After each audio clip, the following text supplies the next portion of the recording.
सोलापूरचे पालकमंत्री दिलीप वळसे पाटील यांचा पहिला दौरा चांगलाच गाजलाय। जिल्ह्याला शिस्त लावू असं त्यांनी आश्वासन दिलं आहे। जिल्हा नियोजन समितीच्या पार पडलेल्या बैठकीमध्ये त्यांची कडवी शिस्त दिसून आली। बैठकीमध्ये जास्त बोलणाऱ्या सदस्यांना थांबवलं। यापुढे मुद्द्यावरच बोलावं, अधिक बोलणं ऐकून घेतलं जाणार नाही। मी सांगेल त्याचाच माईक सुरू राहील। विषय सोडून इतरांनी बोलू नये। जिल्ह्यातील अनेक प्रश्न गंभीर आहेत, ते सोडवले पाहिजेत। यासाठी आपण सर्वांनी पाठपुरावा करू असं त्यांनी सांगितलं। हार तुरे आणि बुके नकोत, माझ्याबरोबर पुढाऱ्यांनी फिरू नये। मी महिन्यातून सोलापूरला 2 दिवस येईन। मी कोणत्याही दिवशी बैठक घेईन। जिल्ह्यातील सर्व अधिकाऱ्यांनी सतर्क राहावं असे आदेशही त्यांनी यावेळी दिलेत। प्रत्येक अधिकाऱ्याला कधी तुमच्या डिपार्टमेंटचा नंबर लागू शकतो, त्यामुळे तुम्ही कधी पण तयारीतच राहा। प्रलंबित प्रश्नांना चालना देऊन सोलापूरच्या विकासाला गती देऊ अशी ग्वाही पालकमंत्री दिलीप वळसे पाटील यांनी दिली। पोलीस मुख्यालय इथं ध्वजारोहणानंतर पालकमंत्री बोलत होते।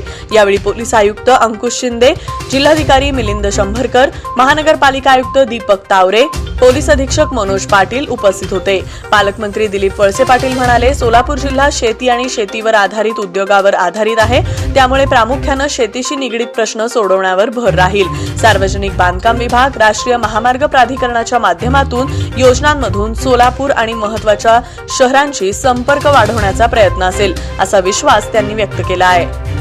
सोलापूर जिल्ह्यासाठीच्या सन 2020-21 या आर्थिक वर्षाच्या 349.87 कोटी रुपयांच्या प्रारूप आराखड्यास मान्यता देण्यात आली। जिल्हा नियोजन समितीची आज नियोजन भवन इथं पालकमंत्री दिलीप वळसे पाटील यांच्या अध्यक्षतेखाली बैठक झाली।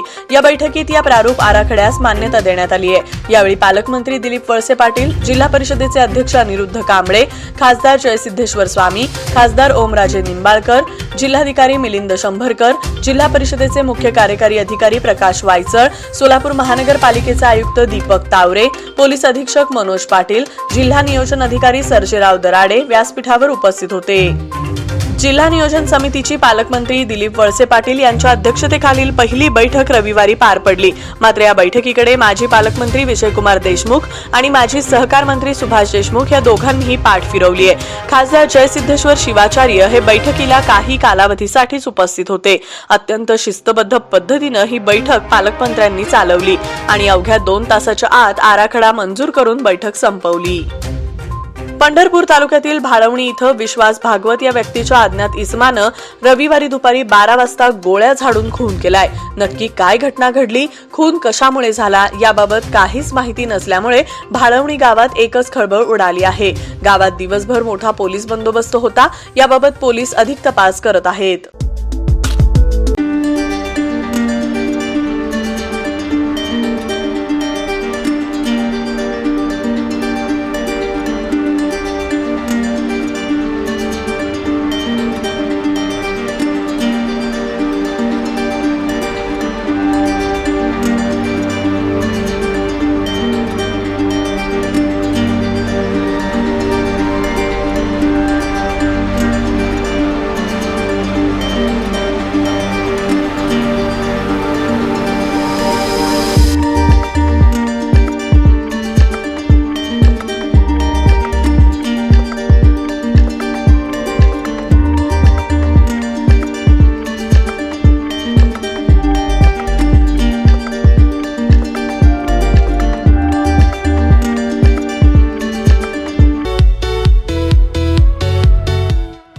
फॅमिली सलोन, आंतरराष्ट्रीय दर्जाचे L'Oreal professional Roopam family salon आता सोलापुरात आपल्या सेवेत सादर आहे।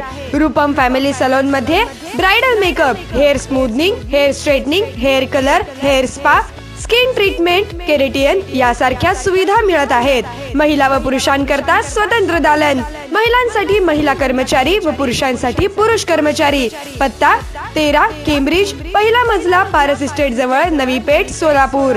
संपर्क 8605 86 87 88। ग्राहकांकरिता स्वतंत्र पार्किंग व्यवस्था केली आहे।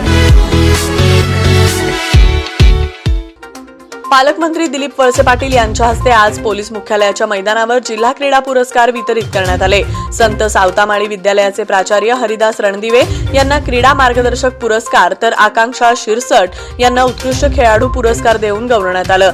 यावेळी निहाल आणि बिलवा गिराम, वसंत सरवदे, राहुल हजारे यांनाही पुरस्कार देण्यात आला।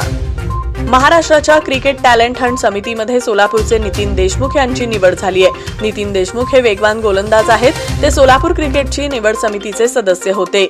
नितीन देशमुख हे महाराष्ट्र रणजी खेळलेले आहेत. हा मान सोलापूरला प्रथमच मिळालाय. त्यांचं सर्व क्रीडा क्षेत्रातून अभिनंदन करण्यात येत आहे. 50,000ची लाच घेणाऱ्या महानगरपालिका विधान सल्लागाराला सोमवारपर्यंत पोलीस कोठडीत ठेवण्याचे आदेश अतिरिक्त सत्र न्यायाधीश व्ही.एच. पाटवदकर यांनी दिलेत. महानगरपालिका हद्दवाढ परिसरात जागा मालक महिलेच्या बाजूने अभिप्राय देतो म्हणून विधान सल्लागार सोनटक्के यानं 50,000ची लाच मागितली आणि ती स्वीकारताना लाचलुचपत प्रतिबंधक विभागानं त्याला शुक्रवारी दिनांक 24 जानेवारी रोजी रंगेहात पकडलं होतं. पोलीस आयुक्त अंकुश शिंदे यांच्या हस्ते प्रजासत्ताक दिनानिमित्तानं पोलीस आयुक्तालयात ध्वजारोहण करण्यात आलं. यावेळी उपायुक्त बापू बांगर आणि सर्व अधिकारी कर्मचारी उपस्थित होते. व्यंकटेश विष्णू बिटला यांचे जयलक्ष्मी ज्वेलर्स 1993 पासून शुद्धता, पारदर्शकता, विश्वास. शुभारंभ दिनानिमित्त दागिन्याच्या घडणावळीवर 30% सूट. सोन्याच्या शुद्धतेनुसार भाव. Free insurance. ना घट ना कपात. कॅरेट मीटरद्वारे सोने शुद्धतेची तपासणी. सर्व दागिने हॉलमार्क प्रमाणित. सोने व चांदीचे स्वतंत्र विभाग. जयलक्ष्मी ज्वेलर्स, 703 अशोक चौक, सोलापूर. फोन 0217 231 9021. सोलापूरचे केंद्रीय वस्तू आणि सेवा कर अधीक्षक संजय विश्वंभर कुलकर्णी यांना राष्ट्रपती पदक जाहीर झालंय. संजय कुलकर्णी हे 1993 साली सेवेत रुजू झालेत. 2014 पर्यंत त्यांनी निरीक्षक म्हणून कार्य केलं. कुलकर्णी यांच्या उल्लेखनीय कार्याची दखल घेत 2014 सालापासून त्यांना अधीक्षक पदावर बढती देण्यात आली होती. 2017 साली जीएसटी कायदा अस्तित्वात आल्यावर त्यांची रचना समजावून सांगण्यासाठी आणि विशेषतः याचा प्रचार आणि प्रसार ग्रामीण भागात करण्यासाठी त्यांनी 180 शिबिरांद्वारे कार्यशाळा आयोजित केल्या होत्या. हिंसा केल्यानं कोणत्याही समस्यांचं निराकरण होऊ शकत नाही. कोणत्याही कारणांशिवाय शस्त्र हाती घेणाऱ्या लोकांसोबत चर्चा करू, शांततेनं तोडगा काढला जाऊ शकतो, असा सल्ला पंतप्रधान नरेंद्र मोदी यांनी आजच्या मन की बात या कार्यक्रमातून दिला आहे. महाराष्ट्र विकास आघाडीच्या महत्वाकांक्षी शिवभोजन योजनेला आज प्रजासत्ताक दिनाचं औचित्य साधून सुरुवात करण्यात आली. पालकमंत्री दिलीप वळसे पाटील यांच्या हस्ते आज सोलापुरात शिवभोजन योजनेचं उद्घाटन करण्यात आलं. फक्त 10 रुपयांमध्ये ही शिवथाळी असणार असून गोरगरीब जनतेला याचा फायदा होईल, अशी आशा यावेळी पालकमंत्री दिलीप वळसे पाटील यांनी व्यक्त केली आहे. सोलापूर महानगरपालिकेत महापौर श्रीकांचना यन्नम यांच्या हस्ते झेंडावंदन करण्यात आलं. यावेळी आयुक्त दीपक तावरे, उपमहापौर राजेश काळे, नगरसेवक आनंद चंदन शिवे, गुरुशांत धुत्तरगावकर, श्रीनिवास कर्ली, अमोल शिंदे यांच्यासह महानगरपालिकेतील पदाधिकारी, नगरसेवक आणि कर्मचारी मोठ्या संख्येने उपस्थित होते.